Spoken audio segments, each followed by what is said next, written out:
twihuse izina rya mbere ubona ni irya Mzee General Yoweri Kaguta Museveni Tibuhaburwa. Uyu ni perezida wa Uganda.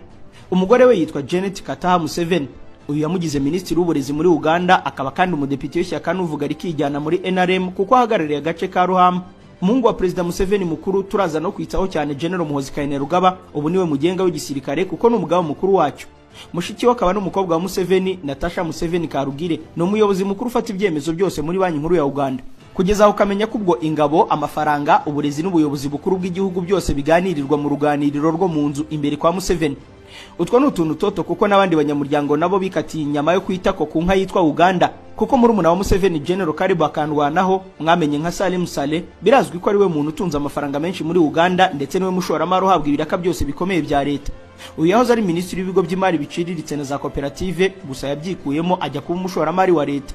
Umugore w'uyu mugabo witwa Jovia Saleh nawe ni umushabitsikazi ruharwa, ahubwo raporo z'umuryango w'amjye zivuga abantu bacucura imari ya Repubulika ya Demokarasi ya Kongo nk'iyitwa UN Congo Report by the Panel of Experts bashyira uyu mugore mu majwi inshuro nyinshi ko mu basesetse umuheha mu birombe n'imari yo hakurya uwe ngo yajombyemo cya Ruvuna Bataka. Ubwo kandi akorana ubushabitsi na murumuna we Kellen Kayonga.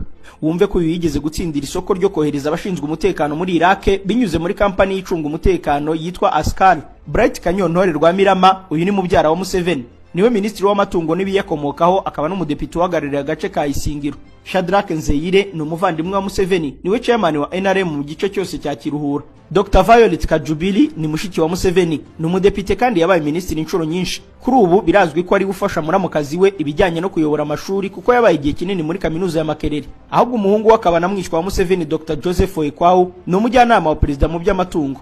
Undubarizwa mu nda y'ingoma no mu karyango ka Museveni ni Major General Retired Jim Muhwezi Katugugu. Uyu ni muramu wa Museveni, akaba minisitiri w'umutekano, ariko ngo nawe afite inote zikabaka biza Salim Saleh. Si ibyo gusa kuko umugore w'uyu munyagitinyiro Madame Susan Muhwezi ubu ni umujyanama wihariye muri presidence. Dr Faith Katana Milembe ni mubyara wa Museveni, yamugize umunyamabanga bwite wa perezida ushinzwe iby'amashuri. Hakaba undi mugabo wihariye ukwe rero Sam Kahamba Kutesa. Uyu mwibuke ko yabayeho minisitiri w'abanyamahanga wa Uganda kuva mu 2015 kugeza 2021. Ubu yibereye umushoramari ava mu bya politike, ariko imbaraga ze zirindwa mubi. Uyu mugabo rero afitanye isano na Museveni rinyuze ku muhungu we Muhoozi. Ibi ntituri bubitindeho, ariko benshi mu bakurikirana hafi politike ya Uganda murabizi.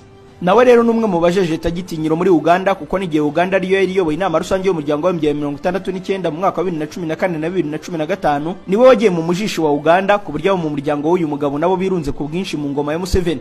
Nk'ubwo mwishwa w'uyu mugabo witwa Ameri Anne Kiambade ni umunyamabanga mukuru wa perezida ku by'inganda, naho umukwe we Colonel Alan Matsiko ni umuyobozi wa brigade ya 303. Umwanya yagiye havuye ku kuba directeur w'ubutasi muri Special Forces Command. Ibyo byakujyana mu gisirikare ku buryo nabwo wakumirwa. Nka Major General Steven Sabiti Muzeyi yabaye umuyobozi wungirije wa polisi, aba umuyobozi wa military police ndetse n'ingabo zirinda Museveni. Uyu mubyara wa Museveni ubu ni umuyobozi mukuru w'Uruganda n'ikigo karahabutaka gishamikiye ku ngabo za Uganda kizwi nka National Enterprise Corporation. Afande Henry Tumukunde ni ujya ucishamo agakingira ikibaba Museveni akiyamamazanya nawe. Mu 2021 yahanganiye umwanya wa perezida ngo barebe uko batangatanga Bobi Wine. Gusa nawe birumvikana ko ari akaryango kuko ni umugabo wa Stella Tumukunde, mubyara w'umugore wa Museveni. Hirya rero hakaba undi mugabo wihariye ukwe witwa Moses Byaruhanga. Uyafatwa nk'umuvunyi mukuru mu butegetsi bwa Museveni kuko niwe muyobozi mukuru w'abajyanama bose ba Museveni. Uyu kandi ni nawe uyobora ibikorwa byose byo kwiyamamaza no gukundwa mu gihugu. Umunyamakuru akaba n'umushakashatsi Andrew Mwenda yemeza ko umwanya wose wakenera ukomeye ku ngoma ya Museveni ntunyure kuri Byaruhanga ngo impanga yawe yaruhira nzira. Uyu Andrew Mwenda nawe yashatse mu byara w'umugore wa Museveni, ariko uyu mugabo we birazwi ko yifitiye ubwenge karemano mu bijyanye n'amacenga n'imikwaju ya politike ku buryo ngo ari we wagiye acura akanagegena politike nyinshi z'agahandura nzovu muri Uganda. Abandi babyara b'umugore wa Museveni bafite imyanya muri politike ni nka Hope Nyakairu, umunyamabanga ushinzwe imari muri presidence, Johnny Sabune, Bob Kabonero, Annington Karuhanga, bose bafite imyanya mfatamyanzuro. Urebye n'abandi bo mu muryango wa Museveni wababona rwose. Kugeza ariko twaba twibagiwe kuvuga umukwe wa Museveni wihariye, Bwana Audrey Rwabwogo. Uyahagarariye itsinda ry'abajyanama ba perezida mu by'ubucuruzi budasanzwe bw'ibisohoka bijya mu mahanga binatumizwa mu mahanga ndetse no kuzahura ubukungu bwa Uganda. Iri ni itsinda ryihariye kuko risa nkaho rikora nka Minisiteri y'Imari, igenamigambi n'icurabukungu. Ibyo rero bikagira uyu mukwe wa Museveni kitabashwa kuko binazwi ko ari umunyadukoryo twa politike.